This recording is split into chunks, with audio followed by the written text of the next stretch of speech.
চলে আসলাম রান্নাঘরে মশলা রেডি করতে।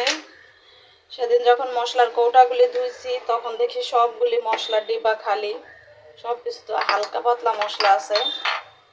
এই জন্য ভাবলাম আজকে রান্না করার আগেই মশলাগুলি রেডি করে নিই।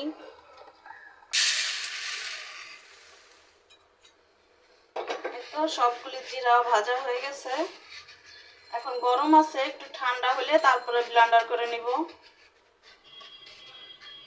আমার একটু জিরার গুঁড়োটা বেশি লাগে, আমি সব কিছু যেহেতু জিরার গুঁড়ো খাই এই জন্য জিরাটা একটু বেশি লাগে।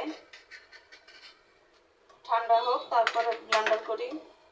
সব কিছু নিয়ে রেডি।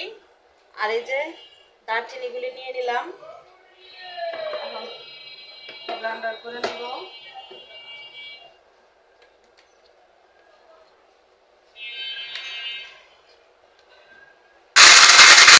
এই দেখেন একদম গুঁড়ি করা হয়ে গেছে, মিহি হয়ে গেছে, একটাইও আস্ত নাই। এখন ঢেলে রাখবো।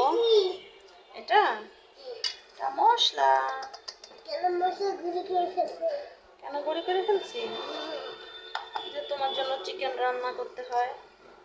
সব মশলা গুঁড়া করে নিচ্ছে। এটা জিরার গুঁড়া, এই যে এলাচি, আর এই যে গরম মশলা। এখন সবগুলি কৌটার ভিতরে উঠায় রাখবো। তো মশলাগুলি গুছাই নিলাম, এখন রাইখে দিব।